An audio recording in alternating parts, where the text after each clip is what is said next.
ਸਤਨਾਮ ਸ੍ਰੀ ਵਾਹਿਗੁਰੂ ਸਾਹਿਬ ਜੀ। ਅਥ ਦਵਿਤੀਯ ਕਲਾ ਪ੍ਰਾਰੰਭ ਹੈ। ਪਰਪੰਚ ਅਰੂਪਾ ਅਪਵਾਦ ਮਨ ਹਰਿ ਛੰਦ। ਪਰਪੰਚ ਅਰੂਪਾ ਅਪਵਾਦ ਕਰ ਨਿਸ਼ਪਰ ਪੰਚ ਵਸਤੂ। ਬ੍ਰਹਮ ਜਾਨੀ ਕੇ ਅਵਸਤੂ ਮਾਇਆ ਅਦਿਕ ਮਾਨੀਏ। ਬ੍ਰਹਮ ਮਾਇਆ ਸੰਬੰਧ ਰੂ ਜੀਵ ਈਸ਼ ਭੇਦ ਤਿਨ। ਛਟ ਜੇ ਅਨਾਦਿ ਤਮੈ ਬ੍ਰਹਮਾਨੰਤ ਮਾਨੀਏ। ਪਰਪੰਚ ਰੂਪ ਅਪਵਾਦ ਕਰ ਨਿਸ਼ਪਰ ਪੰਚ ਵਸਤੂ। ਵਾਹਿਗੁਰੂ ਜੀ ਕਾ ਖਾਲਸਾ ਵਾਹਿਗੁਰੂ ਜੀ ਕੀ ਫਤਿਹ। ਧੰਨ ਧੰਨ ਸ੍ਰੀ ਗੁਰੂ ਨਾਨਕ ਦੇਵ ਜੀ ਮਹਾਰਾਜ। ਧੰਨ ਧੰਨ ਸਤਿਗੁਰੂ ਸ੍ਰੀ ਗੁਰੂ ਗੋਬਿੰਦ ਸਿੰਘ ਜੀ ਮਹਾਰਾਜ। ਧੰਨ ਧੰਨ ਸਤਿਗੁਰੂ ਸ੍ਰੀ ਗੁਰੂ ਗ੍ਰੰਥ ਸਾਹਿਬ ਮਹਾਰਾਜ ਦੀ ਕਿਰਪਾ ਦੇ ਨਾਲ ਕੱਲ੍ਹ ਆਪਾਂ ਪਹਿਲੀ ਕਲਾ ਅਪੋਦ ਘਾਤ ਉਸ ਦੀ ਜਿਹੜੀ ਸਮਾਪਤੀ ਕੀਤੀ ਸੀ ਅਤੇ ਪਿਛਲੇ ਪ੍ਰਸ਼ਨ ਦੋ ਜੋ ਥੋੜ੍ਹੇ ਸੂਖਸ਼ਮ ਬੁੱਧੀ ਦਾ ਵਿਸ਼ਾ ਸੀ ਉਹਨਾਂ ਦੀ ਵਿਚਾਰ ਕੀਤੀ। ਕਿਉਂਕਿ ਸਭ ਤੋਂ ਪਹਿਲਾਂ ਜਿਹੜੀ ਸਾਰਾ ਇਹ ਗ੍ਰੰਥ ਆ ਇਸੇ ਦੇ ਆਧਾਰ 'ਤੇ ਚੱਲੇਗਾ ਕਿ ਵਿਚਾਰ ਕੀ ਹੈ, ਸਵਰੂਪ ਕੀ ਹੈ।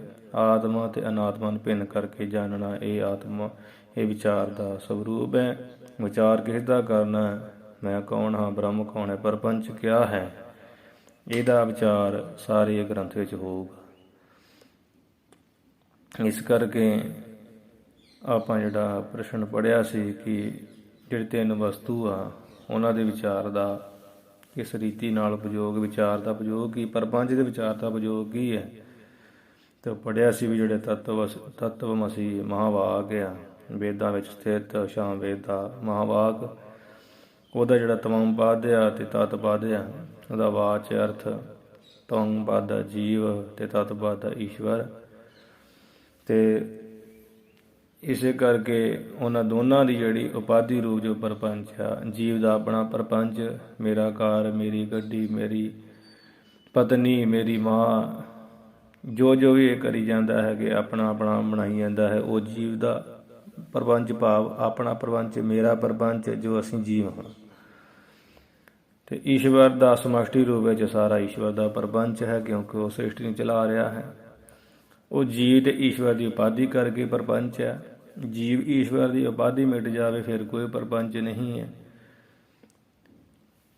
ਇਸ ਕਰਕੇ ਜੀਵ ਅਤੇ ਈਸ਼ਵਰ ਦੀ ਉਪਾਧੀ ਰੂਪ ਜੋ ਪਰਪੰਚ ਹੈ, ਜੋ ਪ੍ਰਤੀਤ ਹੋ ਰਿਹਾ ਹੈ, ਪ੍ਰਤੀਤੀ ਮਾਤਰ ਹੈ, ਉਸ ਨੂੰ ਕਿੱਦਾਂ ਜਾਣਨਾ, ਜੇਵਰੀ ਮੈਂ ਸਰਬਗੀ ਨਹੀਂ। ਜਿਵੇਂ ਉਹ ਰੱਸੀ ਵਿੱਚ ਸਭ ਮਿੱਥਿਆ ਹੁੰਦਾ ਹੈ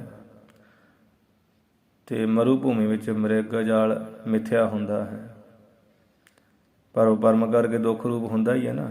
ਇਸੇ ਕਰਕੇ ਜਿਵੇਂ ਰੱਸੀ ਦਾ ਗਿਆਨ ਹੋਣ 'ਤੇ ਸੱਪ ਦੀ ਮਿੱਥਿਆ ਦੀ ਜਿਹੜੀ ਹੈ ਉਹ ਬਾਧ ਹੋ ਜਾਂਦਾ ਹੈ, ਨਾਸ ਹੋ ਜਾਂਦਾ ਹੈ। ਅਤੇ ਠੋਠ ਮੈਂ ਪੁਰਸ਼ ਨਾਸ ਹੋ ਜਾਂਦਾ ਹੈ, ਬਾਧ ਹੋ ਜਾਂਦਾ ਹੈ। ਮਰੂਭੂਮੀ ਵਿੱਚ ਮ੍ਰਿਗ ਜਾਲ ਜਿਹੜਾ ਬਾਧ ਹੋ ਜਾਂਦਾ ਹੈ। ਇਸੇ ਤਰ੍ਹਾਂ ਵਿਚਾਰ ਕਰਕੇ ਨਾ ਅਤੇ ਜੋ ਉਪਾਧੀ ਰੂਪ ਪਰਪੰਚ ਹੈ, ਜੀਵ ਦਾ ਪਰਪੰਚ ਅਤੇ ਈਸ਼ਵਰ ਦਾ ਪਰਪੰਚ ਆ, ਉਹਨੂੰ ਮਿੱਥਿਆ ਜਾਣ ਕੇ, ਜੇ ਬਾਬਾ ਰੱਸੀ ਵਿੱਚ ਸੱਪ ਵੇਖ ਲਿਆ, ਉਹ ਪਹਿਲਾਂ ਗਿਆਨ ਕਰਕੇ ਲੱਗਦਾ ਸੱਪ ਹੈ, ਜਦੋਂ ਜਾਣ ਲੈਂਦੇ ਫਿਰ ਆਪਾਂ ਉਹਦੇ ਵਿੱਚ ਕੋਈ ਬਹੁਤੀ ਦਿਲਚਸਪੀ ਨਹੀਂ ਨਾ ਦਿੰਦੇ, ਫਿਰ ਸਾਨੂੰ ਡਰ ਭੈ ਭਰਮ ਕੁਝ ਨਹੀਂ ਰਹਿੰਦਾ, ਦੁੱਖ ਨਹੀਂ ਰਹਿੰਦਾ ਹੈ। ਇਸੇ ਤਰ੍ਹਾਂ ਤਿੰਨ ਦ੍ਰਿਸ਼ਟਾਂਤਾਂ ਰਾਹੀਂ ਦੱਸਿਆ ਕਿ ਜੋ ਜੀਵ ਅਤੇ ਈਸ਼ਵਰ ਦਾ ਪਰਪੰਚ ਇਹ ਨਜ਼ਰੀ ਆ ਰਿਹਾ ਬ੍ਰਹਮ ਵਿੱਚ ਭਰਮ ਕਰਕੇ, ਉਸ ਦਾ ਗੁਰੂ ਦੀ ਕਿਰਪਾ ਨਾਲ, ਸਤ ਸ਼ਾਸਤਰ ਦੀ ਕਿਰਪਾ ਨਾਲ ਉੱਤਮ ਜਿਗਿਆਸੂ ਬਣ ਕੇ ਵਿਚਾਰ ਕਰਕੇ ਮਿੱਥਿਆ ਜਾਣ ਕੇ ਤਿਆਗ ਕਰ ਦੇਣਾ। ਜਿਵੇਂ ਉਹਨਾਂ ਤਿੰਨ ਦ੍ਰਿਸ਼ਟਾਂਤਾਂ ਦੇ ਰਾਹੀਂ ਜਦੋਂ ਜਾਣ ਲਈਦਾ ਹੈ ਅਤੇ ਫਿਰ ਕੋਈ ਦੁੱਖ ਭਰਮ ਕੋਈ ਕਲੇਸ਼ ਨਹੀਂ ਹੁੰਦਾ ਹੈ ਅਤੇ ਆਪਾਂ ਦਿਲਚਸਪੀ ਨਹੀਂ ਦਿੰਦੇ। ਇਸੇ ਤਰ੍ਹਾਂ ਮਿੱਥਿਆ ਜਾਣ ਕੇ ਜਦੋਂ ਤਿਆਗ ਕਰ ਦੇਣਾ, ਇਹ ਇਸ ਪਰਪੰਚ ਦੇ ਵਿਚਾਰ ਦਾ ਉਪਯੋਗ ਫਾਲਿਆ। ਅਤੇ ਜੋ ਤੱਤਵਮਸੀ ਮਹਾਵਾਕ ਦਾ ਲਕਸ਼ ਅਰਥ ਆ, ਤਮ ਪਦ ਦਾ ਜਿਹੜਾ ਲਕਸ਼ ਅਰਥ ਆਤਮਾ ਚੇਤਨ ਹੈ ਅਤੇ ਤਤ ਪਦ ਦਾ ਲਕਸ਼ ਅਰਥ ਜੋ ਬ੍ਰਹਮ ਚੇਤਨ ਹੈ।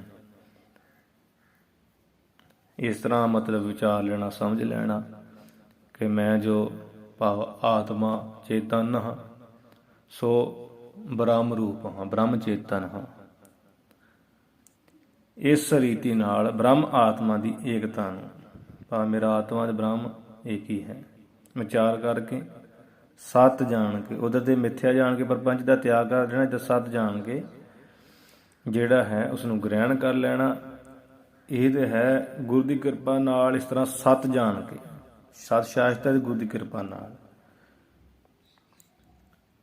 ਇਹ ਜਿਹੜਾ ਇਸ ਤਰ੍ਹਾਂ ਵਿਚਾਰ ਕਰਕੇ ਗ੍ਰਹਿਣ ਕਰ ਲੈਣਾ ਹੈ, ਇਹ ਹੈ ਮੈਂ ਕੌਣ ਹੂੰ, ਬ੍ਰਹਮ ਕੌਣ ਹੈ, ਇਸ ਵਿਚਾਰ ਦਾ ਉਪਯੋਗ ਫਲ।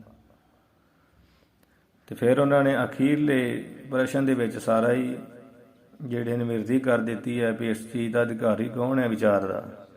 ਉਹ ਅਧਿਕਾਰੀ ਕਹਿੰਦੇ ਉੱਤਮ ਜਗਿਆਸੂ ਹੈ, ਜਿਹਦੇ ਅੰਦਰ ਵਿਵੇਕ ਦੀ ਚਾਹਨਾ ਹੈ, ਜੇ ਉਹ ਵੈਰਾਗੀ ਹੈ, ਸਾਮ ਦਮ ਤੇ ਤਿੱਖਿਆ ਉਪਰਾਮ, ਇਹ ਜਿਹੜੀ ਛੜ ਸੰਪਤੀ ਆਉਂਦੀ ਹੈ, 6 ਸਾਧਨਾ ਸੰਪੰਨ, ਮੁਕਤੀ ਦੀ ਇੱਛਾ ਵਾਲਾ ਮੁਮੁਕਸ਼ੂ, ਇਹ 4 ਹੀ ਸਾਧਨਾ ਦੇ ਸਹਿਤ ਹੋ ਕੇ ਬ੍ਰਹਮ ਵੇਤੇ, ਜਿਹੜੇ ਜਿਸ ਨੇ ਬ੍ਰਹਮ ਨੂੰ ਜਾਣਿਆ ਹੈ, ਬ੍ਰਹਮ ਸਰੋਤੇ ਬ੍ਰਹਮ ਨਿਸ਼ਠੀ ਸਤਿਗੁਰੂ ਹੈ, ਤੇ ਵਿਦਾਂਤ ਸ਼ਾਸਤਰ ਦੇ ਬਚਨਾਂ ਵਿੱਚ ਪਰਮ ਵਿਸ਼ਵਾਸੀ ਜੋ ਹੁੰਦਾ ਹੈ ਉਹ ਉੱਤਮ ਜਗਿਆਸੂ। ਤੇ ਨਾ ਹੀ ਉਹ ਕਦੀ ਕੁਤਰਕ ਕਰਦਾ ਹੈ, ਨਾ ਕਦੀ ਕੁਤਰਕ ਕਰੇ, ਕਿਉਂਕਿ ਕੁਤਰਕ ਮਾੜੀ ਹੈ, ਸ਼ੰਕਾ ਕਰਨੀ ਯੋਗ ਹੈ। ਇਤਿਹਾਸ ਪੜ੍ਹਦੇ ਕਿੰਨੀਆਂ ਸਿੱਖਾਂ ਨੇ ਸ਼ੰਕਾ ਕੀਤੀਆਂ, ਮਹਾਰਾਜ ਇਸ ਦਾ ਸਾਨੂੰ ਜਵਾਬ ਉੱਤਰ ਦਿਓ, ਮਹਾਰਾਜ ਇਹ ਬੇਨਤੀ ਇਸ ਦਾ ਉੱਤਰ ਦਿਓ। ਉਹ ਗੁਰੂ ਜੀ ਨਿਵਰਤ ਕਰਦੇ ਗਏ। ਇੱਕ ਹੁਣ ਤੱਕ ਕੁਤਰਕ ਕਰਨੀ, ਕੁਤਰਕ ਹੁੰਦੇ ਆ ਗੁਰੂ ਦੀ ਗੱਲ ਨੂੰ ਵੀ ਖਤਮ ਕਰਕੇ ਨਾ, ਕੱਟ ਕਰਕੇ ਆਪਣੀ ਗੱਲ ਅੱਗੇ ਰੱਖਣੀ। ਜਿਵੇਂ ਮਹਾਰਾਜ ਕਹਿੰਦੇ ਭਾਈ ਪ੍ਰਾਪਤ ਮਾਨੁਖ ਦੇਹਰੀਆ, ਗੋਬਿੰਦ ਮਿਲਣ ਕੀ ਤੇਰੀ ਬਾਰੀਆ। ਕਹਿੰਦੇ ਮਹਾਰਾਜ ਲੈ ਜਿੱਦਾਂ ਇਕੱਲੀ ਬੰਦਗੀ ਕਰੀ ਜਾਈਏ, ਇੱਥੇ ਘਰ ਪਰਿਵਾਰ ਕਿੱਦਾਂ ਪਾਲਣੇ ਆ, ਕਿਵੇਂ ਕੰਮ ਚੱਲਣੇ ਆ, ਐਵੇਂ ਹੀ ਆ ਸੰਸਾਰ ਤੇ ਐਸ਼ ਪ੍ਰਸਤੀ ਕਰਨਾ ਆ, ਐਵੇਂ ਇਹ ਗ੍ਰੰਥਾਂ ਵਿੱਚ ਫੋਕੇ ਜਿਹੜੇ ਨਰਕ ਸਵਰਗ ਡਰਾਵੇ ਦਿੱਤੇ ਆ। ਗੁਰੂ ਦੀ ਗੱਲ ਨੂੰ ਕੱਢ ਕੇ ਆਪਣੀ ਰੱਖਣੀ ਤੇ ਜਿੱਦਬਾਜ਼ੀ ਕਰਨੀ, ਇੱਕ ਤਰਕ। ਫਿਰ ਇੱਕ ਤਰਕ ਦਾ ਹੱਲ ਕੋਈ ਪ੍ਰੇਮ ਨਹੀਂ ਹੈ, ਇੱਕ ਤਰਕ ਦਾ ਹੱਲ ਤੇ ਡੰਡਾ ਹੀ ਹੈ, ਕਿਉਂਕਿ ਕੁਤਰਕ ਮੂਰਖ ਹੀ ਕਰਦਾ। ਮੂਰਖ ਗੰਢ ਪਵੈ ਮੋਹਿ ਮਾਰ, ਮਹਾਰਾਜ ਦੇ ਬਚਨ ਹੈ। ਇਸ ਪ੍ਰਕਾਰ ਉੱਤਮ ਜਗਿਆਸੂ ਕਦੇ ਕੁਤਰਕ ਨਹੀਂ ਕਰਦਾ ਤੇ ਸਰੂਪ ਨੂੰ ਜਾਣਨ ਦੀ ਤੀਬਰ ਇੱਛਾ ਵਾਲਾ। ਜਿਵੇਂ ਸੱਪ ਨੇ ਡੱਡੂ ਨੂੰ ਮੂੰਹ 'ਚ ਫੜਿਆ ਹੋਵੇ ਨਾ, ਜਿਵੇਂ ਸੱਪ ਨੇ ਡੱਡੂ ਨੂੰ ਮੂੰਹ 'ਚ ਫੜਿਆ ਹੋਵੇ ਤੇ ਸੱਪ ਦੇ ਮੂੰਹ 'ਚੋਂ ਨਿਕਲਣ ਲਈ ਡੱਡੂ ਦੀ ਤੀਬਰ ਇੱਛਾ ਹੁੰਦੀ ਵੀ ਮੈਂ ਛੁੱਟ ਜਾ, ਕਿਸੇ ਤਰ੍ਹਾਂ ਛੁੱਟ ਜਾ, ਕੁਰਲਾਉਂਦਾ ਹੈ, ਉਹ ਤੀਬਰ ਇੱਛਾ ਹੁੰਦੀ। ਜਿਵੇਂ ਕੋਈ ਸਾਡਾ ਸਾਹ ਘੁੱਟ ਦੇ ਕੰਬਲ ਪਾ ਕੇ ਜਾਂ ਉੱਦਾਂ ਘੁੱਟ ਦੇ ਹੱਥ ਦੇ ਨਾਲ, ਤੇ ਉਸ ਵਕਤ ਇੱਕੋ ਹੀ ਇੱਛਾ ਹੁੰਦੀ ਹੈ ਕਿ ਮੇਰਾ ਸਾਹ ਜਿਹੜਾ ਗੁੰਮ ਹੋਇਆ ਨਿਕਲ ਆਵੇ, ਮੇਰਾ ਇਹ ਹੱਥ ਮੇਰਾ ਮੂੰਹ ਹੀ ਛੱਡ ਦੇ, ਮੇਰਾ ਸਾਹ ਸੌਖਾ ਨਿਕਲ ਆਵੇ। ਉਹ ਤੀਬਰ ਇੱਛਾ ਦੀ ਮੇਰਾ ਸਾਹ ਨਿਕਲ ਆਵੇ। ਇਸੇ ਤਰ੍ਹਾਂ ਤੀਬਰ ਇੱਛਾ ਵਾਲਾ ਅਧਿਕਾਰੀ ਜੋ ਕਿ ਮੈਂ ਸਰੂਪ ਨੂੰ ਜਾਣਨਾ ਹੈ, ਜਿਹਨੂੰ ਸਰੂਪ ਦੀ ਜਾਣਨ ਦੀ ਤੀਬਰ ਇੱਛਾ ਵਾਲਾ, ਉਹ ਹੁੰਦਾ ਉੱਤਮ ਜਗਿਆਸੂ। ਤੇ ਉੱਤਮ ਜਗਿਆਸੂ ਹੀ ਸਤਿਗੁਰੂ ਦੀ ਕਿਰਪਾ ਨਾਲ ਅਪੋਦ ਘਾਤ ਆਦਿਕ ਦੀ ਜਿਹੜੀ ਪ੍ਰਕਿਰਿਆ ਹੈ, ਇਹਨੂੰ ਵਿਚਾਰ ਕੇ ਪ੍ਰਕਿਰਿਆ ਕੀ ਆ, ਕੋਈ ਵੀ ਅਦਵੈਤ ਬੋਧ ਨੂੰ ਅਨੁਭਵ ਕਰਾਉਣ ਵਾਲਾ ਜੋ ਪ੍ਰਕਾਰ ਹੈ ਉਸ ਨੂੰ ਪ੍ਰਕਿਰਿਆ ਕਹਿੰਦੇ। ਠੀਕ ਹੈ ਨਾ, ਉਹਨੂੰ ਪ੍ਰਕਿਰਿਆ ਕਹਿੰਦੇ। ਅਦਵੈਤ ਕੇ ਬੋਧ ਕਰਨੇ का कोई भी प्रकार, ਜਿਵੇਂ ਆਪਾਂ ਹੁਣ ਗ੍ਰੰਥ ਪੜ੍ਹਨੇ ਆ ਨਾ, ਇਹਦੇ ਵਿੱਚ 16 ਕਲਾ ਜਿਹੜੀਆਂ ਹੈ ਜਾਂ 15 ਕਲਾ, ਕਿਵੇਂ 16ਵੀਂ ਕਲਾ ਤੇ ਇਸ ਦੇ ਸੰਬੰਧ ਵਿੱਚ ਸਮਝਾਉਣ ਵਾਸਤੇ ਥੋੜ੍ਹਾ ਅਭਿਆਸ ਕਰਨ ਵਾਸਤੇ ਦੱਸੀ ਆ। ਤੇ ਉਹ ਜਿਹੜੀਆਂ ਹੁਣ 15 ਕਲਾ ਤੇ ਜਿਹੜੀਆਂ ਇਹਦੇ ਵਿੱਚ ਜਿਹੜਾ ਗਿਆਨ ਬਖਸ਼ਿਸ਼ ਕੀਤਾ ਹੈ ਵਿਚਾਰ ਦੇ ਸੰਬੰਧ ਵਿੱਚ ਹੀ, ਕਿ ਸਾਰਾ ਪੜ੍ਹ ਵਿਚਾਰ ਕੇ ਕੀ ਜਾਣਨਾ ਹੈ ਕਿ ਮੈਂ ਹੀ ਆਪ ਬ੍ਰਹਮ ਹਾਂ। ਇਹ ਸਾਰੇ ਪ੍ਰਕਿਰਿਆ ਨੂੰ ਵਿਚਾਰ ਕੇ, ਇਹ ਸਾਰੀ ਪ੍ਰਕਿਰਿਆ ਕਲਾ ਕੀ ਆ, ਇਹ ਕਲਾ ਕਹਿ ਲਓ ਪ੍ਰਕਿਰਿਆ ਕਹਿ ਲਓ, ਇੱਕੋ ਗੱਲ ਹੀ ਹੈ। ਇਹ ਸਾਰੀਆਂ ਆਤਮ ਬੋਧ ਕਰਾਉਣ ਵਾਲੀਆਂ ਤੇ ਅਦਵੈਤ ਬੋਧ ਕਰਾਉਣ ਵਾਲੀਆਂ ਹੈ। ਭਾਵ ਜੀਵ ਬ੍ਰਹਮ ਭੀ ਜੀਵ ਬ੍ਰਹਮ ਸਰੂਪ ਹੈ, ਜੀਵ ਈਸ਼ ਦੀ ਏਕਤਾ ਕਰਨ ਵਾਲੀਆਂ, ਬ੍ਰਹਮ ਆਤਮਾ ਦੀ ਏਕਤਾ ਕਰਨ ਵਾਲੀਆਂ ਪ੍ਰਕਿਰਿਆ ਕਲਾਵਾਂ ਹਨ। ਇਸ ਕਰਕੇ ਇਹ ਪ੍ਰਕਿਰਿਆ ਹੈ। ਪ੍ਰਕਿਰਿਆ ਕਹਿ ਲਓ, ਕਲਾ ਕਹਿ ਲਓ। ਤੇ ਇਸੇ ਤਰ੍ਹਾਂ ਜਿਵੇਂ ਆਪਾਂ ਸੇਵਾ ਕਰਦੇ ਹਾਂ, ਸਿਮਰਨ ਕਰਦੇ ਹਾਂ, ਜਿਸ ਸਿਮਰਨ ਰਾਹੀਂ ਹੀ ਸਾਨੂੰ ਆਤਮ ਬੋਧ, ਅਦਵੈਤ ਬੋਧ, ਉਹ ਸਾਰੇ ਪਾਸੇ ਬ੍ਰਹਮ ਹੀ ਬ੍ਰਹਮ ਨਜ਼ਰ ਹੀ ਆ ਰਿਹਾ, ਅਦਵੈਤ ਦਾ ਹੀ ਬੋਧ ਹੋ ਰਿਹਾ ਹੈ, ਬ੍ਰਹਮ ਦਾ ਹੀ ਬੋਧ ਹੋ ਰਿਹਾ ਹੈ। ਤੇ ਫਿਰ ਉਹ ਸੇਵਾ ਵੀ ਸਾਡੀ ਸਹੀ ਪ੍ਰਕਿਰਿਆ ਹੈ, ਸਿਮਰਨ ਵੀ ਸਾਡੀ ਸਹੀ ਪ੍ਰਕਿਰਿਆ ਹੈ। ਜੋ ਵੀ ਕਰੋ, ਦਾਨ ਪੁੰਨ ਕੁਝ ਵੀ ਕਰ ਰਹੇ, ਜੇ ਤੁਹਾਨੂੰ ਉਸ ਵਿੱਚ ਅਦਵੈਤ ਦਾ ਬੋਧ ਹੋ ਰਿਹਾ, ਕਿਉਂਕਿ ਅਦਵੈਤ ਬੋਧ ਤੋਂ ਬਿਨਾਂ ਦਾਨ ਹੋ ਹੀ ਨਹੀਂ ਸਕਦਾ।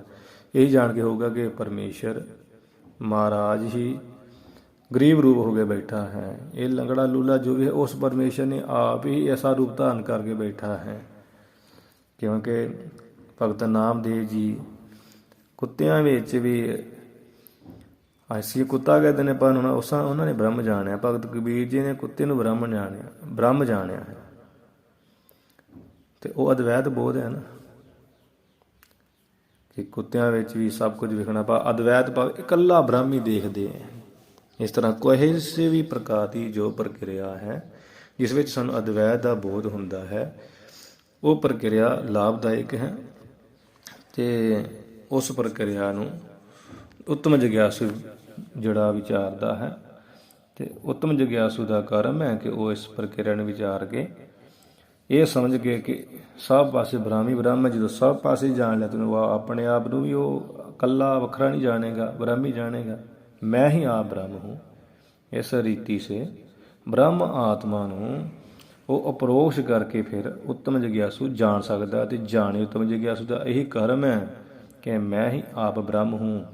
ਭਾਵ 16 ਇਹ ਪੜ੍ਹ ਗਏ ਨਾ ਕਲਾ, ਤੇ ਇਹ ਗੁਰੂ ਦੀ ਦੱਸੀ ਹੋਈ ਤੇ ਸ਼ਾਸਤਰ ਦੀ ਮੱਤ ਮੁਤਾਬਕ ਆਪਣੇ ਹਿਰਦੇ ਨਿਸ਼ਚਾ ਕਰੇ। ਨਿਸ਼ਚਾ ਕਰਨਾ ਉੱਤੋਂ ਨਹੀਂ, ਨਿਸ਼ਚਾ ਅੰਦਰ ਨਿਸ਼ਚਾ ਕਿ ਮੈਂ ਹੀ ਆਪ ਬ੍ਰਹਮ ਹੂੰ, ਤੇ ਬ੍ਰਹਮ ਆਤਮਾ ਨੂੰ ਕਮਾਈ ਕਰਕੇ ਸਾਹਮਣੇ ਪ੍ਰਤੱਖ ਜਾਣੇ। ਇਸ ਤਰ੍ਹਾਂ ਉੱਤਮ ਜਗਿਆਸੂ ਦੀ ਉਹ ਕਿਰਿਆ ਹੈ। ਸੋ ਪ੍ਰਕਿਰਿਆ ਦੇ ਨਾਮ ਆ ਪੜ੍ਹ ਲਏ ਸੀ। ਤੇ ਅੱਜ ਜਿਹੜੀ ਦੂਸਰੀ ਕਲਾ ਪਰਪੰਚਾ ਰੂਪਾ ਪਵਾਦ, ਜਿਵੇਂ ਇੱਥੇ ਲਿਖਿਆ ਉੱਦਾਂ ਪੜ੍ਹਨਾ, ਤੇ ਅਸਲ ਵਿੱਚ ਸੰਧੀਕਰਨ ਕਰਕੇ ਕੀ ਬਣੂਗਾ? ਪਰਪੰਚ ਆਰੋਪ ਅਪਵਾਦ। ਭਾਵ ਪਰਪੰਚ ਦਾ ਆਰੋਪ ਅਤੇ ਅਪਵਾਦ ਕਿਸ ਤਰ੍ਹਾਂ ਹੋਊਗਾ, ਕਿਸ ਤਰ੍ਹਾਂ ਹੋਇਆ, ਕਿਸ ਤਰ੍ਹਾਂ ਕਰਾਂਗੇ। ਭਾਵ ਵੀ ਇਹ ਸੰਸਾਰ ਪਰਪੰਚ ਕਹੀਏ, ਜੋ ਪੰਜ ਤੱਤਾਂ ਤੋਂ ਵਿਸ਼ੇਸ਼ ਕਰਕੇ ਵਿਸਥਾਰ ਹੈ, ਉਹ ਪਰਪੰਚ ਹੀ ਆ। ਪੰਜ ਕੋਸ਼, ਸਰੀਰ, ਸੂਖਮ ਸਥੂਲ, ਸਾਰੇ ਪਰਪੰਚ ਹੀ ਆ। ਸੰਸਾਰ, ਜਗ, ਜਗਤ, ਇਹ ਸਭ ਪਰਪੰਚ ਹੀ। ਵੀ ਸੰਸਾਰ ਦੀ ਜਿਹੜੀ ਹੈ ਪਰਪੰਚ, ਭਾਵ ਪਰਪੰਚ ਸੰਸਾਰ ਦਾ ਆਰੋਪ ਕਲਪਨਾ ਕਰਾਂਗੇ ਇਸ ਦੂਸਰੀ ਕਲਾ ਦੇ ਵਿੱਚ, ਤੇ ਜਗਿਆਸੂ ਨੂੰ ਕਿਸ ਵਾਸਤੇ? ਸਮਝਾਉਣ ਵਾਸਤੇ। ਫਿਰ ਇਹਦਾ ਖੰਡਨ ਵੀ ਕਰਨਗੇ, ਆਰੋਪ ਤੋਂ ਬਾਅਦ ਅਪਵਾਦ ਵੀ ਕਰਨਗੇ। ਜਿਵੇਂ ਹੁਣ ਇੱਥੇ ਸਾਰਾ ਹੀ ਆ ਜਾਏਗਾ, ਅਪਵਾਦ ਕਿਹਨੂੰ ਕਹਿੰਦੇ ਆ, ਆਰੋਪ ਕਿਹਨੂੰ ਕਹਿੰਦੇ ਹੈ, ਉਹ ਸਾਰਾ ਹੀ ਇੱਥੇ ਹੁਣ ਇਹ ਲਫ਼ਜ਼ ਆਉਣ ਵਾਲੇ ਹੈ। ਆਥ ਦਵਿਤੀय ਕਲਾ ਪ੍ਰਾਰੰਭ ਹੈ। ਹੁਣ ਦੂਜੀ ਕਲਾ ਪ੍ਰਾਰੰਭ ਹੁੰਦੀ ਹੈ, ਪਰਪੰਚ ਅਰੂਪਾ ਅਪਵਾਦ ਮਨ ਹਰਸ਼ੰਦ। ਸਮਝ ਆ ਗਈ ਨਾ? ਪਰਪੰਚ ਆਰੋਪ ਅਪਵਾਦ, ਵੀ ਪਰਪੰਚ ਦਾ ਆਰੋਪ, ਫਿਰ ਉਹਦਾ ਜਿਹੜਾ ਹੈ ਅਪਵਾਦ ਕਿਸ ਤਰ੍ਹਾਂ ਹੋਇਆ। ਭਾਵ ਪਹਿਲਾਂ ਵੀ ਸੰਸਾਰ ਦਾ ਜਿਹੜੀ ਹੈ ਉਸ ਬ੍ਰਹਮ ਵਿੱਚ ਜਿਵੇਂ ਆਰੋਪ ਕਲਪਨਾ ਕੀਤਾ ਹੈ, ਉਹ ਕਲਪਨਾ ਕਹਾਂਗੇ ਜਗਿਆਸੂ ਸਮਝਾਉਣ ਵਾਸਤੇ। ਫਿਰ ਇਸਦਾ ਅਪਵਾਦ ਕਰਾਂਗੇ, ਭਾਵ ਖੰਡਨ ਵੀ ਕਰਾਂਗੇ।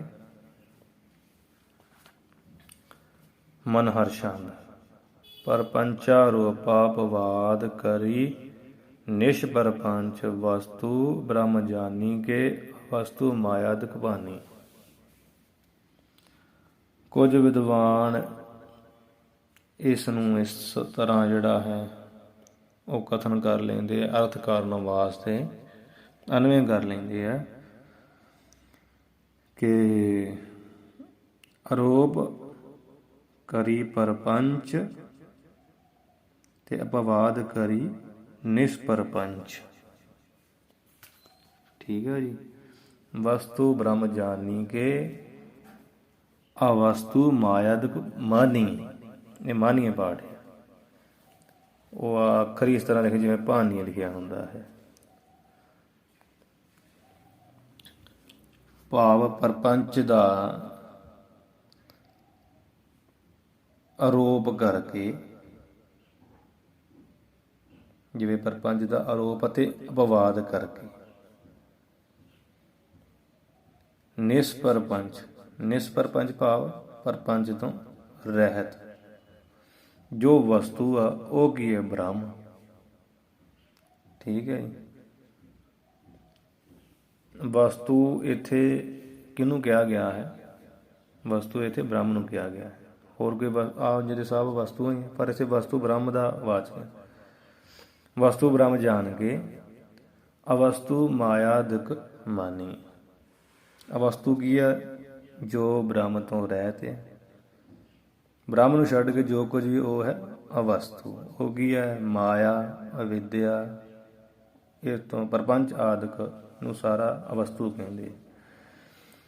ਤੇ ਇਹ ਅਵਸਤੂ ਮਾਇਆ ਅਵਿਦਿਆ ਪ੍ਰਪੰਚਕ ਆਦਿਕ ਮਾਨੀਏ, ਮੰਨ ਲੈਣਾ ਕਰੋ, ਜਾਣਨਾ ਕਰੋ, ਜਾਂ ਮੰਨੋ ਕਿ ਪ੍ਰਤੀਤੀ ਮਾਤਰ ਮੰਨੋ, ਜਾਂ ਵੀ ਪ੍ਰਤੀਤ ਹੀ ਹੋ ਰਿਹਾ ਬਸ, ਹੈ ਇਹ ਮਿਥਿਆ, ਮਿਥਿਆ ਮੰਨੋ। ਪਰਪੰਚ ਆਰੋਪ ਅਪਵਾਦ ਕਰੀ ਨਿਸਪਰਪੰਚ ਵਸਤੂ ਬ੍ਰਹਮ ਜਾਣੀ। ਭਾਵ ਪਰਪੰਚ ਜਿਹੜਾ ਦਾ ਆਰੋਪ, ਅੱਗੇ ਆ ਹੀ ਜਾਣਾ ਸਾਰਾ, ਆਰੋਪ ਕਿਹਨੂੰ ਕਹਿੰਦੇ ਆ ਤੇ ਅਪਵਾਦ ਕਿਹਨੂੰ ਕਹਿੰਦੇ ਆ। ਠੀਕ ਆ। ਕਹਿੰਦੇ ਵੀ ਜਿਹੜਾ ਇਹ ਪਰਪੰਚ ਦਾ ਆਰੋਪ ਕੀਤਾ ਹੋਇਆ ਨਾ ਵਸਤੂ ਬ੍ਰਹਮ ਦੇ ਵਿੱਚ, ਹਾਂਜੀ, ਉਸ ਦਾ ਅਪਵਾਦ ਕਰੀ ਨਿਸਪਰਪੰਚ। ਉਸ ਪਰਪੰਚ ਆਰੋਪ ਕਰੀ, ਜੋ ਪਰਪੰਚ ਦਾ ਆਰੋਪ ਕਰਨਾ ਕੀਤਾ ਹੈ ਕਿਥੇ? ਵਸਤੂ ਬ੍ਰਹਮ ਦੇ ਵਿੱਚ, ਬ੍ਰਹਮ ਵਸਤੂ ਵਿੱਚ, ਜੋ ਐਵੇਂ ਮੰਨਿਆ ਹੋਇਆ ਹੈ, ਉਸ ਦਾ ਅਪਵਾਦ ਕਰ ਨਿਸਪਰਪੰਚ। ਉਸ ਦਾ ਅਪਵਾਦ ਕਰਕੇ ਨਾ, ਤੇ ਪਰਪੰਚ ਤੋਂ ਰਹਿਤ ਕਰਕੇ ਜਾਣ ਲੈਣਾ ਕਰੋ ਕਿ ਬਾਕੀ ਕੀ ਰਹਿ ਗਿਆ? ਵਸਤੂ ਬ੍ਰਹਮ, ਬ੍ਰਹਮ ਵਸਤੂ। ਤੇ ਉਸ ਵਸਤੂ ਬ੍ਰਹਮ ਨੂੰ ਜਾਣ ਕੇ ਜੋ ਹੈ ਅਵਸਤੂ, ਉਹ ਕੀ ਅਵਸਤੂ ਕੀ ਆ?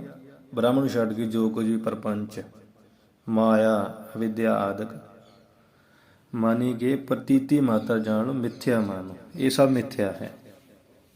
ਇੱਕੋ ਹੀ ਇੱਕ ਹੈ ਵਸਤੂ, ਉਹ ਹੈ ਬ੍ਰਹਮ, ਤੇ ਜੋ ਹੈ ਸਤ ਰੂਪ, ਬਾਕੀ ਸਭ ਮਿਥਿਆ ਕਰਕੇ ਮੰਨੋ। ਮਾਇਆ ਵੀ ਤੇ ਮਾਇਆ ਤੋਂ ਆਦਿਕ ਜਿੰਨੇ ਆ ਭੇਦ, ਅਵਿਦਿਆ, ਸਭ ਨਜ਼ਰੀ ਆਉਂਦੇ ਪਰਪੰਚ ਆਦਿਕ, ਇਹ ਤੇ ਬਸ ਪ੍ਰਤੀਤੀ ਮਾਤਰ ਮੰਨ ਲਓ, ਤੁਸੀਂ ਮਿਥਿਆ ਮੰਨ ਲਓ।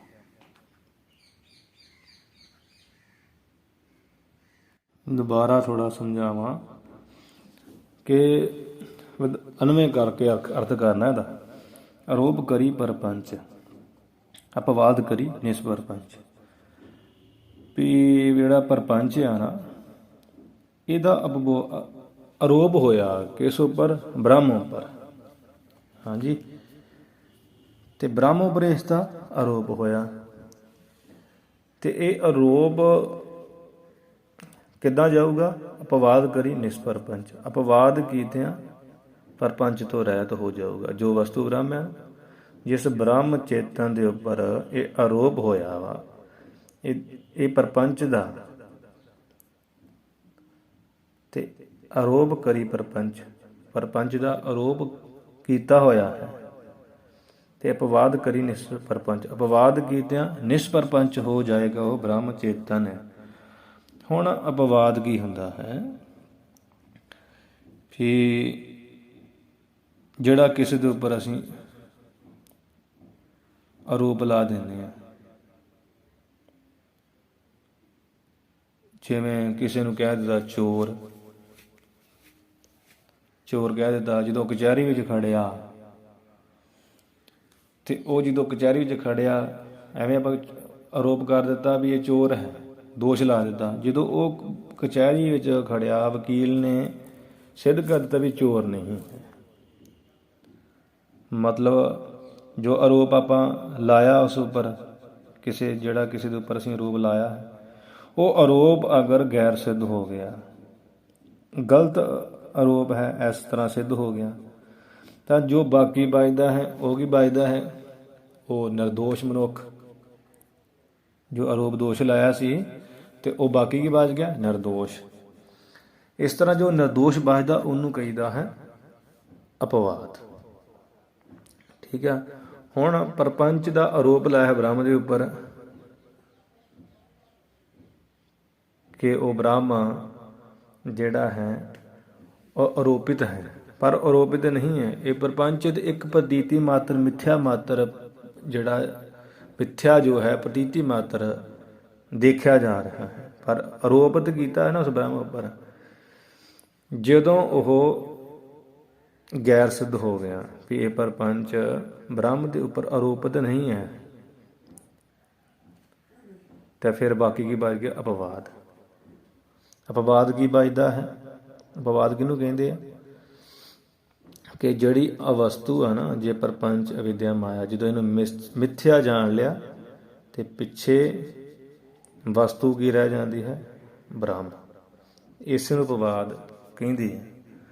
ਸੋ ਇੱਥੇ ਸਾਰਾ ਖੋਲ ਕੇ ਆ ਹੀ ਜਾਣਾ ਆ। ਆਪਾਂ ਇਸ ਕਰਕੇ ਇਸੇ ਦੋਹਰੇ ਮੁਤਾਬਕ ਆਪਾਂ ਵਿਚਾਰ ਕਰਦੇ ਹਾਂ। ਇੱਥੇ ਜੋ ਬ੍ਰਹਮ ਦੇ ਉੱਪਰ ਆਰੋਪ ਕੀਤਾ ਨਾ ਪ੍ਰਪੰਚ ਦਾ, ਜਦੋਂ ਪ੍ਰਪੰਚ ਦਾ ਆਰੋਪ ਨਿਕਲ ਗਿਆ ਤੇ ਜੋ ਬਾਕੀ ਅਵਸ਼ੇਸ਼ ਬਚਦਾ ਹੈ ਨਿਰਦੋਸ਼ ਰੂਪ ਅਪਵਾਦ, ਨਿਰਦੋਸ਼ ਰੂਪ, ਉਸ ਨੂੰ ਅਪਵਾਦ ਕਹਿੰਦੇ ਹੈ। ਤੇ ਉਹ ਅਪਵਾਦ ਕੀ ਹੈ? ਜੋ ਪਿੱਛੇ ਵਸਤੂ ਬ੍ਰਹਮ ਰਹਿੰਦਾ ਹੈ। ਠੀਕ ਹੈ ਨਾ। ਨਿਰਦੋਸ਼ ਰੂਪ, ਜਿਵੇਂ ਬੰਦੇ ਨੂੰ ਆਰੋਪਿਤ ਸਾਬਤ ਕਰਦਾ, ਪਰ ਜਦੋਂ ਗੈਰ ਸਿੱਧ ਹੋ ਜਾਂਦਾ ਤੇ ਪਿੱਛੇ ਕੀ ਬਚਦਾ? ਨਿਰਦੋਸ਼, ਪਹਿਲੇ ਵਾਂਗ ਹੀ। ਇਸੇ ਤਰ੍ਹਾਂ ਜੋ ਪ੍ਰਪੰਚ ਉਸ ਉੱਪਰ ਆਰੋਪਿਤ ਕੀਤਾ ਹੈ ਨਾ, ਜਦੋਂ ਉਹ ਗਿਆਨ ਦੇ ਕਰਕੇ ਇਹ ਮਿਥਿਆ ਪ੍ਰਤੀਤ ਹੋਣ ਲੱਗ ਪਵੇ, ਮਿਥਿਆ ਨਿਸ਼ਚੈ ਕਰ ਲਵੇ ਵੀ ਇਹ ਪ੍ਰਪੰਚ ਮਿਥਿਆ ਹੈ, ਤੇ ਪਿੱਛੇ ਬਾਕੀ ਕੀ ਬਚਦਾ ਹੈ? ਨਿਰਦੋਸ਼ ਰੂਪ ਨਿਰਦੋਸ਼ ਰੂਪ ਬ੍ਰਹਮ, ਜਿਸ ਨੂੰ ਅਪਵਾਦ ਕਹਿੰਦੇ। ਠੀਕ ਹੈ ਨਾ। ਹਾਂਜੀ। ਪਰਪੰਚਾ ਰੂਪਾਵਾਦ ਕਰੀ ਨਿਸਪਰ ਪੰਚ ਵਸਤੂ ਬ੍ਰਹਮ ਜਾਨੀ ਕੇ ਅਵਸਤੂ ਮਾਇਦਕ ਮਾਨੀ। ਤੁਹਾਨੂੰ ਦੱਸਿਆ ਨਾ, ਆਰੋਪ ਕਰੀ ਪਰਪੰਚ, ਵੀ ਜਿਹੜਾ ਪਰਪੰਚ ਦਾ ਆਰੋਪ ਕੀਤਾ ਹੋਇਆ ਉਸ ਬ੍ਰਹਮ ਚੇਤਨ ਤੇ, ਉਹ ਕੀ ਵੀ ਸੰਸਾਰ ਹੈ ਨਹੀਂ ਮਗਰ ਦਿਖਾਈ ਦੇ ਰਿਹਾ। ਫਿਰ ਦਿਖਾਈ ਦੇ ਰਿਹਾ ਵੀ ਤੁਸੀਂ ਕਹਿੰਦੇ ਵੀ ਉਹ ਬ੍ਰਹਮ ਤੋਂ ਬਿਨਾਂ ਕੁਝ ਵੀ ਨਹੀਂ ਹੈ, ਆਹ ਸੰਸਾਰ ਵੀ ਹੈ, ਸੰਸਾਰ ਤੁਸੀਂ ਕਹਿੰਦੇ ਬ੍ਰਹਮ ਹੀ ਬ੍ਰਹਮ ਹੈ, ਤੇ ਇਹ ਕਿਵੇਂ ਹੋ ਸਕਦਾ ਹੈ? ਇਹ ਸਭ ਕੀ ਹੈ?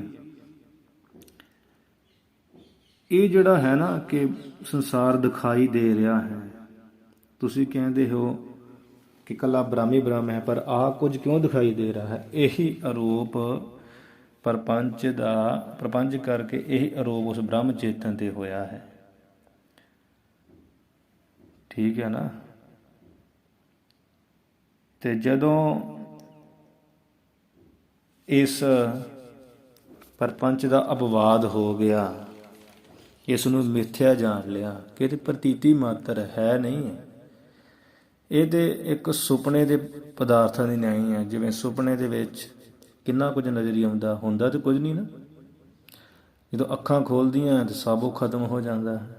ਇਸੇ ਤਰ੍ਹਾਂ ਜਦੋਂ ਗਿਆਨ ਦੀ ਅੱਖ ਖੁੱਲ੍ਹਦੀ ਹੈ ਨਾ, ਇਹ ਸਾਰਾ ਕੁਝ ਖਤਮ ਹੋ ਜਾਂਦਾ ਹੈ। ਅੱਗੇ ਆਵੇਗਾ ਕਿ 6 ਪ੍ਰਕਾਰ ਦੇ ਅਨਾਦਿ ਹੈ, ਤੇ ਜਿਸ ਦਾ ਗਿਆਨ ਹੋਣ ਤੇ ਸ਼ਾਂਤ ਹੋ ਜਾਂਦੇ ਹੈ, ਉਹ ਹਨ ਉਹ ਸ਼ਾਂਤ ਅਨਾਦਿ। ਤੇ ਜੋ ਖਤਮ ਹੋ ਜਾਂਦਾ ਹੈ, ਠੀਕ ਹੈ ਨਾ, ਫਿਰ ਉਹ ਆਪਾਂ ਨੂੰ ਸੱਤ ਕਰਕੇ ਨਹੀਂ ਮੰਨ ਸਕਦੇ। ਇਸ ਕਰਕੇ ਤੇ ਪ੍ਰਤੀਤੀ ਮਾਤਰ ਮਿਥਿਆ ਮਾਤਰ, ਉਹੀ ਇੱਥੇ ਸਮਝਾਉਣ ਦਾ ਇੱਕ ਮਤਲਬ ਹੈ ਕਿ ਜੋ ਪ੍ਰਪੰਚ ਦਾ ਆਰੋਪ ਕੀਤਾ ਹੋਇਆ ਅਪਵਾਦ ਕਰਕੇ ਨਿਸਪਰਪੰਚ ਹੋ ਜਾਂਦਾ ਹੈ। ਪਾਪ ਪ੍ਰਪੰਚ ਤੋਂ ਰਹਿਤ ਹੋ ਜਾਂਦਾ ਹੈ। ਕੌਣ? ਵਸਤੂ ਬ੍ਰਹਮ। ਕੇਵਲ ਤੇ ਕੇਵਲ ਇੱਕੋ ਹੀ ਮਾਤਰ ਵੱਜਦਾ ਹੈ, ਬ੍ਰਹਮ ਵਸਤੂ। ਇਹ ਸਭ ਕਿਵੇਂ ਪ੍ਰਤੀਤ ਹੁੰਦਾ ਹੈ? ਗਿਆਨ ਦੇ ਨਾਲ। ਜਦੋਂ ਹਿਰਦੇ 'ਚ ਗਿਆਨ ਹੁੰਦਾ ਨਾ, ਫਿਰ ਹੀ ਇਹ ਪ੍ਰਪੰਚ ਦਾ ਜਿਹੜਾ ਆਰੋਪ ਕਥਨ ਕੀਤਾ ਜਾ ਰਿਹਾ ਹੈ, ਇਸ ਦੀ ਸਮਾਪਤੀ ਫਿਰ ਹੁੰਦੀ ਹੈ।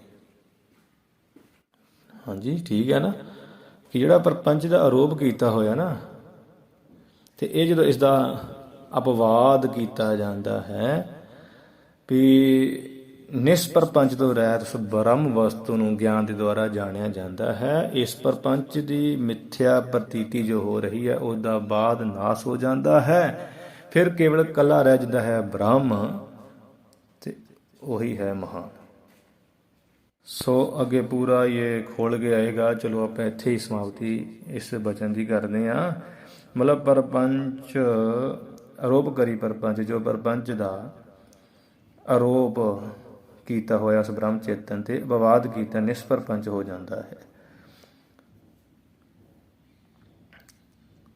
ਵਸਤੂ ਬ੍ਰਹਮ ਜਾਣ ਕੇ, ਇਸ ਤਰ੍ਹਾਂ ਵਸਤੂ ਰੂਪ ਜੋ ਬ੍ਰਹਮ ਹੈ, ਜਿਸ ਬ੍ਰਹਮ ਨੂੰ ਵਸਤੂ ਕਿਹਾ ਜਾਂਦਾ ਹੈ, ਜਾਣ ਕੇ ਕਿ ਉਸ ਨੂੰ ਅਵਿਸ਼ੇਸ਼ ਰੱਖ ਲੈਣਾ, ਭਾਵ ਕਿ ਇਹ ਅਪਵਾਦ ਕਰਕੇ ਨਿਸਪ੍ਰਪੰਚ ਪਾਪ ਪ੍ਰਪੰਚ ਤੋਂ ਰਹਿਤ ਵਸਤੂ ਨੂੰ ਬ੍ਰਹਮ ਜਾਣ ਕੇ ਅਵਿਸ਼ੇਸ਼ ਰੱਖ ਲੈਣਾ, ਬਾਕੀ ਰੱਖ ਲੈਣਾ, ਜੋ ਬਾਕੀ ਬਚਦਾ ਹੈ ਉਹੀ ਉਸੇ ਨੂੰ ਕਿਹਦਾ ਅਪਵਾਦ ਹੈ।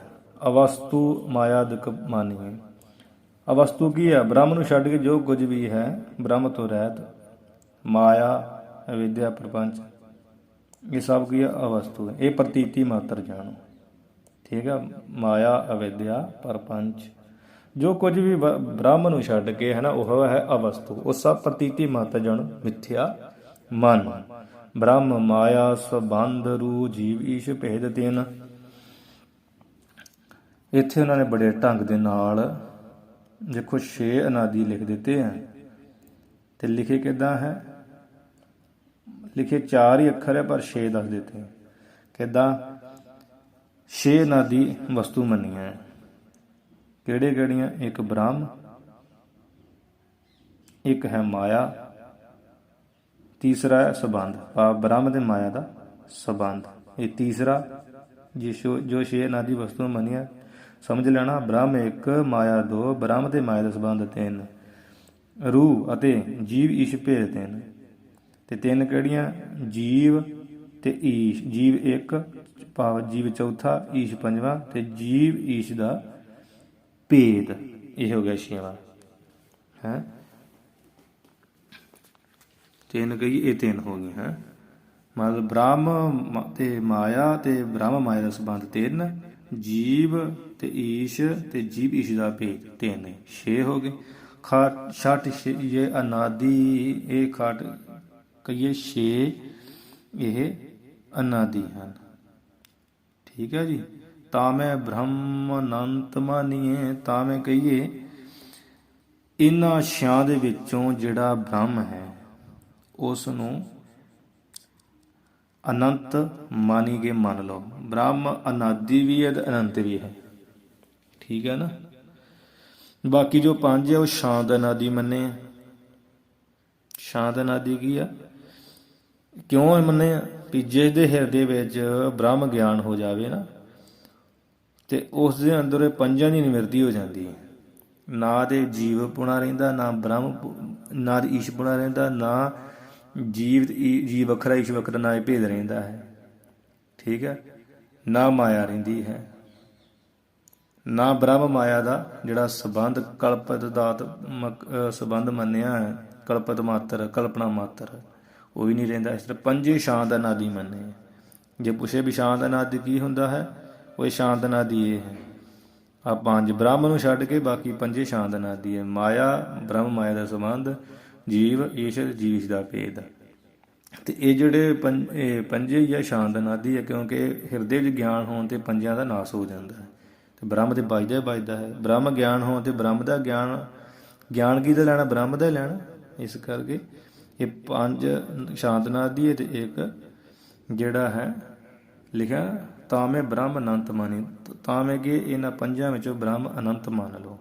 ਭਾਵ ਬ੍ਰਹਮ ਅਨਾਦਿ ਵੀ ਹੈ ਅਤੇ ਅਨੰਤ ਵੀ ਹੈ, ਐਸਾ ਮੰਨਣਾ ਕਰੋ। ਅਤੇ ਅਨਾਦਿ ਕੀ ਹੁੰਦਾ ਹੈ? ਅਨੰਤ ਕੀ ਹੁੰਦਾ? ਜਿਸ ਦਾ ਜਨਮ ਨਹੀਂ ਹੁੰਦਾ ਅਤੇ ਜਿਸ ਦੀ ਸ਼ੁਰੂਆਤ ਨਹੀਂ ਹੁੰਦੀ ਅਤੇ ਜਿਸ ਦਾ ਆਦਿ ਕੋਈ ਨਹੀਂ ਹੈ, ਉਹ ਕੀ ਹੈ? ਅਨਾਦਿ। ਅਤੇ ਉਹ ਕੀ ਹੈ? ਅਨਾਦਿ। ਜਿਸ ਦਾ ਆਦਿ, ਜਿਹਦਾ ਆਦਿ ਕੋਈ, ਭਾਵ ਜਿਹਦਾ ਆਦਿ ਕੋਈ ਨਹੀਂ, ਜਿਹਦਾ ਮਾਤਾ ਪਿਤਾ ਕੋਈ ਨਹੀਂ, ਜਿਸ ਦਾ ਜਨਮ ਨਹੀਂ ਹੁੰਦਾ, ਜਿਹਦੀ ਸ਼ੁਰੂਆਤ ਨਹੀਂ ਹੁੰਦੀ, ਐਸੀ ਜੋ ਵੀ ਚੀਜ਼ ਹੈ ਉਹਨੂੰ ਅਨਾਦਿ ਕਹਿੰਦੇ। ਇੱਦਾਂ ਤੁਸੀਂ ਸਮਝ ਲਓ। ਅਨੰਤ ਕਿਹਨੂੰ ਕਹਿੰਦੇ ਆ? ਕਿਸੇ ਵੇਲੇ ਆਪਾਂ ਕਥਾ ਕਰਦੇ ਹਾਂ, ਜਦੋਂ ਬੋਲਦੇ ਹਾਂ ਨਾ, ਉਹ ਲਫ਼ਜ਼ ਕੋਈ ਅੱਗੇ ਪਿੱਛੇ ਹੋ ਜਾਂਦਾ, ਉਹ ਧਿਆਨ ਨਾਲ ਸੁਣ ਕੇ ਆਪ ਹੀ ਗ੍ਰਹਿਣ ਕਰ ਲੈਣਾ। ਇੱਥੇ ਦੱਸ ਦਿੱਤਾ, ਤਾਂ ਹੀ ਦੁਬਾਰਾ ਬੋਲੀ ਦਾ ਹੈ। ਵੈਸੇ ਮਾਤਰ ਦੀ ਜਿਹੜੀ ਸਪੀਡ ਹੈ ਬਹੁਤ ਘੱਟ ਹੈ, ਬਹੁਤਾ ਤੇਜ਼ੀ ਨਾਲ ਨਹੀਂ ਬੋਲਦਾ, ਤਾਂ ਹੀ ਤਾਂ ਕਿੰਨੇ ਜਿਹੜੇ ਪਾਠ ਹੋ ਜਾਂਦੇ ਇੱਕ ਅਧਿਆਏ ਦੇ ਵੀ, ਬੋਲਦਿਆਂ ਵੀ ਹੌਲੀ ਹੌਲੀ ਬੋਲਣ ਕਰਕੇ। ਤਾਂ ਹੀ ਹੌਲੀ ਬੋਲੀ ਦਾ ਵੀ ਚਲੋ ਕੋਈ ਪੜ੍ਹੇ ਸੁਣੇ ਨੂੰ ਸਮਝ ਆ ਜਾਵੇ।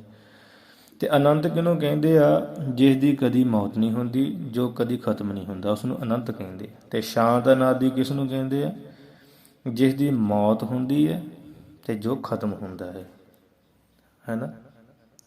ਸਭ ਖਤਮ ਹੋਣ ਵਾਲੇ ਹੈ। ਮਾਇਆ, ਜੀਵ ਈਸ਼ ਦਾ ਭੇਦ, ਬ੍ਰਹਮ ਮਾਇਆ ਦਾ ਸੰਬੰਧ, ਗਿਆਨ ਹੋਣ 'ਤੇ ਖਤਮ ਹੁੰਦੇ ਹੈ। ਇਹਨਾਂ ਦੀ ਮੌਤ ਹੁੰਦੀ ਹੈ। ਖਤਮ ਹੋਣਾ ਭਾਵ ਮੌਤ ਹੋਣਾ ਹੈ। ਇਸ ਕਰਕੇ ਇਹ ਸ਼ਾਂਤ ਅਨਾਦਿ ਹੈ ਅਤੇ ਬ੍ਰਹਮ ਨੂੰ ਅਨੰਤ ਅਨਾਦਿ ਮੰਨ ਲਓ। ਵਸਤੂ ਮੈਂ ਅਵਸਤੂਕਾਰ ਕਥਨ ਅਰੂਪਵਾਦ।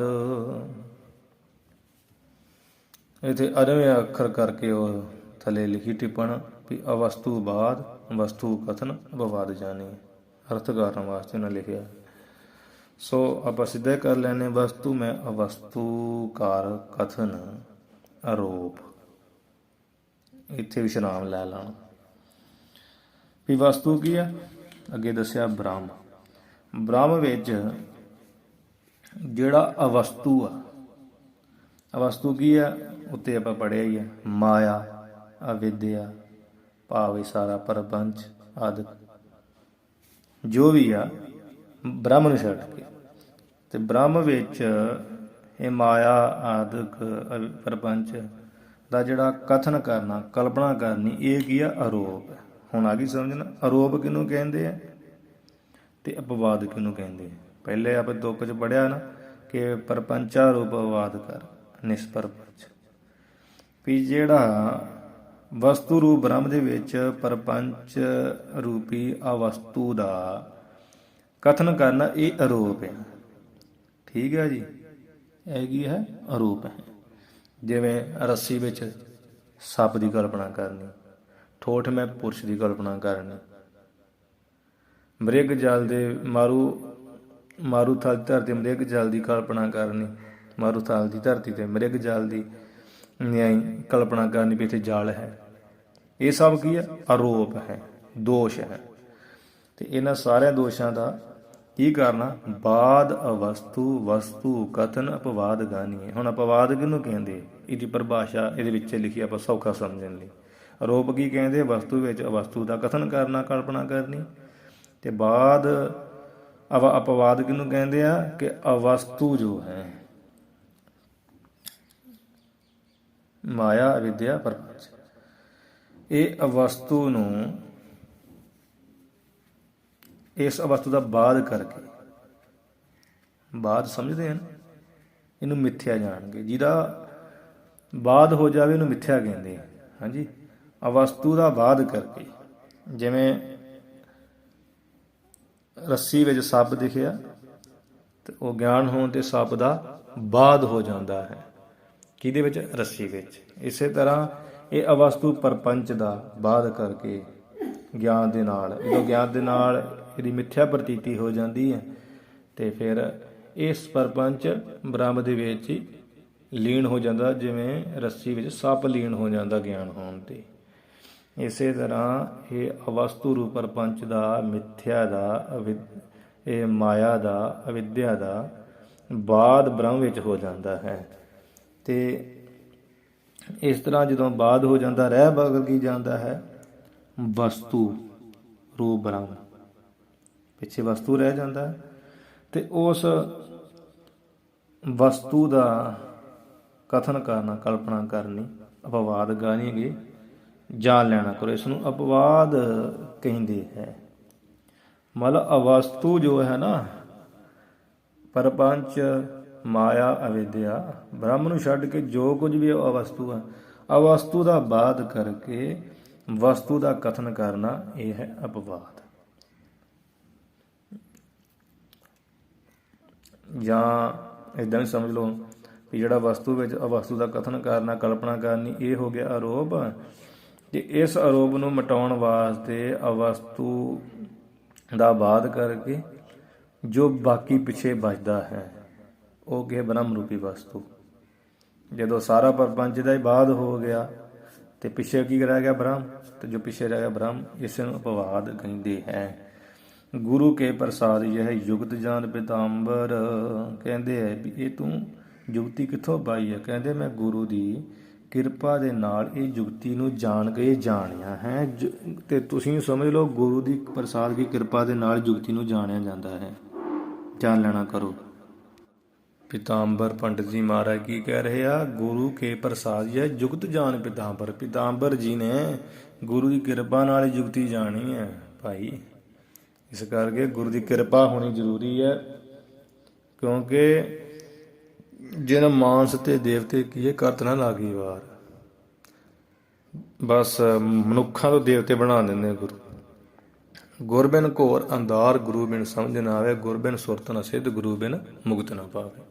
ਗੁਰੂ ਦੀ ਕਿਰਪਾ ਨਾਲ ਹੀ ਜੁਗਤੀ ਜਾਣੀ ਜਾਂਦੀ ਹੈ ਕਿ ਵਸਤੂ ਰੂਪ ਬ੍ਰਹਮ ਦਾ ਜਿਹੜਾ ਹੈ ਉਹ ਸ਼ੇਸ਼ ਅਵਸ਼ੇਸ਼ ਰੱਖ ਲੈਣਾ, ਭਾਵ ਗ੍ਰਹਿਣ ਕਰ ਲੈਣਾ ਤੇ ਪਰਪੰਚ ਦਾ ਤਿਆਗ ਕਰ ਦੇਣਾ, ਇਹ ਗੁਰੂ ਦੀ ਕਿਰਪਾ ਬਿਨਾਂ ਹੋ ਨਹੀਂ ਸਕਦਾ। ਇਸ ਕਰਕੇ ਉਹ ਲਿਖਦੇ ਹੈ, ਪਿਤਾੰਬਰ ਜੀ ਕਹਿੰਦੇ ਹੈ ਕਿ ਤਾਜ ਤਮ ਕਾ ਰਜ ਆਰਜ ਨਿਜ ਜਾਨੀਏ। ਤਾਜ, ਇਸ ਕਰਕੇ ਪਿਤਾੰਬਰ ਮਹਾਰਾਜ ਜੀ ਕਹਿੰਦੇ ਹੈ ਕਿ ਹੇ ਭਾਈ ਜਾਂ ਹੇ ਸ੍ਰੇਸ਼ਟ ਜਨ, ਤਾਜ, ਤਾਜ ਕਹੀਏ ਤਿਆਗ ਦੇ। ਠੀਕ ਹੈ, ਕਿਹਨੂੰ? ਤਮ, ਜੋ ਤਮ ਕਹੀਏ ਅਗਿਆਨ ਹੈ ਨਾ, ਤਮ ਕਿਉਂ? ਅਗਿਆਨ ਹੈ ਹੀ ਹਨੇਰਾ। ਅਗਿਆਨ ਦਾ ਜਿਹੜਾ ਰਜ ਕਿਣਕਾ ਆ, ਕਾਣੇ, ਉਸ ਨੂੰ ਤੂੰ ਛੱਡ ਦੇ। ਆਰਜ ਨਿਜ ਜਾਣੀ, ਤੇ ਆਰਜ ਕਹੀਏ ਸ੍ਰੇਸ਼ਟ ਜਾਂ ਵਿਵੇਕੀ ਪੁਰਸ਼ ਨਿਜ ਜਾਣੀਏ, ਆਪਣੇ ਆਪ ਨੂੰ ਜਾਣੀਏ, ਆਪਣੇ ਸਰੂਪ ਨੂੰ ਜਾਣੀਏ। ਤੇ ਇਹ ਜਿਹੜਾ ਹੈ ਤਮ ਕਹੀਏ ਅਗਿਆਨ ਹੈ, ਅਗਿਆਨ ਦਾ ਜੋ ਕਾਰਜ ਹੈ, ਇਹ ਭੂਤ ਭੌਤਿਕ ਪਦਾਰਥ ਤੋਂ ਬਣਿਆ, ਭੂਤਾਂ ਤੋਂ ਪਦਾਰਥ ਭੌਤਿਕ ਪਦਾਰਥਾਂ ਤੋਂ ਬਣਿਆ ਸੂਖਮ ਅਸਥੂਲ ਜੋ ਕੁਝ ਵੀ ਨਜ਼ਰੀ ਤੈਨੂੰ ਆ ਰਿਹਾ, ਸੂਖਮ ਤੇ ਮੋਟਾ, ਛੋਟਾ ਤੇ ਮੋਟਾ, ਜੋ ਕੁਝ ਵੀ ਨਜ਼ਰੀ ਆ ਰਿਹਾ ਨਾ, ਇਹ ਆਰਜ ਕਈ ਸ੍ਰੇਸ਼ਟ ਜਾਨ ਜਾਂ ਵਿਵੇਕੀ, ਇਸ ਨੂੰ, ਇਸ ਅਗਿਆਨ ਨੂੰ ਛੱਡ ਦੇ ਤੇ ਨਿਜ ਜਾਣੀ, ਆਪਣੇ ਸਰੂਪ ਨੂੰ ਜਾਣੀ। ਜਿਸ ਕਰਕੇ ਤੂੰ ਪਰਮ ਪਦਵੀ ਨੂੰ ਪਾ ਸਕਦਾ ਹੈ ਤੇ ਉਸ ਮਹਾਨ ਪਦਵੀ ਤੇ ਜਾ ਸਕਦਾ ਹੈ। ਸੋ ਆਪਾਂ ਅੱਜ ਆ ਜਿਹੜਾ ਪੜ੍ਹ ਲਿਆ ਹੈ ਦੋਹਰਾ ਦੂਜੀ ਕਲਾ ਦਾ, ਸੋ ਅੱਜ ਇੱਥੇ ਸਮਾਪਤੀ ਕਰੀਏ। ਭਾਵੇਂ ਕਿ ਇਹਦੀ ਜ਼ਰੂਰਤ ਨਹੀਂ ਵੈਸੇ ਪੜ੍ਹਨ ਦੀ, ਕਰਨ ਦੀ, ਕਿਉਂਕਿ ਇਹ ਛੋਟੇ ਜਿਹੇ ਦੋਹਰੇ ਨੂੰ ਹੀ ਪਿਤਾੰਬਰ ਜੀ ਮਹਾਰਾਜ ਜੀ ਨੇ ਅੱਗੇ ਇੱਕ ਇੱਕ ਪ੍ਰਸ਼ਨ ਕਰਕੇ ਇੱਕ ਇੱਕ ਟਿੱਪਣੀ ਦੇ ਸਹਿਤ ਲਿਖਣਾ ਕੀਤਾ। ਇਸ ਕਰਕੇ ਨਾ ਹੀ ਵੀ ਕਰਾਂਗੇ ਤਾਂ ਵੀ ਕੋਈ ਗੱਲ ਨਹੀਂ ਹੈ, ਚਲੋ ਕਰ ਲੈਂਦੇ ਹਾਂ, ਜਿੱਥੇ ਜਿੱਥੇ ਜੀ ਕਰੂ ਕਰਾਂਗੇ, ਜਿੱਥੇ ਨਾ ਵੀ ਹੋਊ ਕੋਈ ਗੱਲ ਨਹੀਂ ਹੈ, ਕਿਉਂਕਿ ਉਹਦਾ ਹੀ ਥੱਲੇ ਅਨੁਵਾਦ ਕੀਤਾ ਹੋਇਆ, ਉਹਦਾ ਹੀ ਅਨੁਵਾਦ, ਉਹ ਛੰਦਾਂ ਦਾ ਹੀ ਥੱਲੇ ਅਨੁਵਾਦ ਕੀਤਾ ਖੋਲ੍ਹ ਕੇ।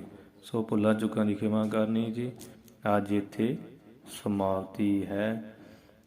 ਅਖੀਰਲੀਆਂ ਪੰਕਤੀਆਂ ਪੜ੍ਹ ਕੇ ਸਮਾਪਤੀ ਕਰਦੇ ਹਾਂ। ਗੁਰੂ ਕੇ ਪ੍ਰਸਾਦ ਯਹ ਯੁਗਤ ਜਾਨ ਪਿਤਾੰਬਰ, ਤਜ ਦਮ ਕਾ ਰਾਜ ਆਰਜ ਨਿਜ ਜਾਨੀਏ। ਵਾਹਿਗੁਰੂ ਜੀ ਕਾ ਖਾਲਸਾ, ਵਾਹਿਗੁਰੂ ਜੀ ਕੀ ਫਤਿਹ।